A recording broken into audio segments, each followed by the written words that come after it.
MacDonald.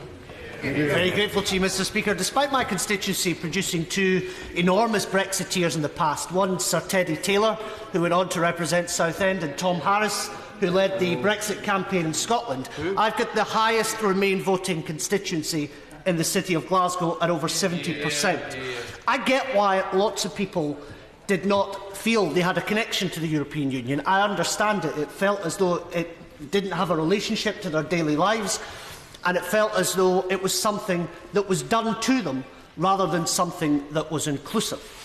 Sadly, though, Mr Speaker, this Brexit deal is going in the exact same direction. The Prime Minister has done everything she possibly could to prevent this House from having a say or a vote on it, and in fact we're only here today for this debate because the government was taken to court, which it had to go and appeal, and then it had to go to the Supreme Court. The Prime Minister has done everything to try and freeze out Parliament, freeze out the public and freeze out devolved administrations, and that is greatly regrettable. But this Brexit process has all the hallmarks of a hostile takeover, in which the vote on the 23rd of June last year is being used to have all sorts of other issues, like the single market, like the customs union, counted in alongside it. That is just not good enough. The honourable member give way. I certainly would. The honourable member has expressed some concern, indeed some confusion, about the position that is being argued by the Brexiteers. Could he help alleviate my confusion on the Scottish position that seems to be put forward? That is that you want a free, independent Scotland, but it has to be ruled from Brussels. Can you please explain that conundrum?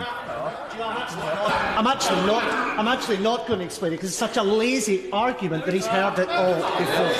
So I will use my extra minute, Mr Speaker, to make the arguments I wish to proceed. The Prime Minister does not have a consensus to proceed the way I suggest he takes that back, actually. The Prime Minister has no consensus to proceed, in the way that she is. And the failure to get that consensus is hers and hers alone. For a Prime Minister who talks about a country that works for everyone, this is a Brexit negotiating process and an Article 50 process that was incubated and kept in Downing Street. And that will do nothing in our attempts to fight against the poison of political cynicism that is eating away at liberal democracies around the world, including this liberal democracy that we serve. Mr Speaker, sir, our position is well known as a party. The Britannic isolation that this government now seeks is something I cannot back, I will not back, and I'll be voting against the government tonight.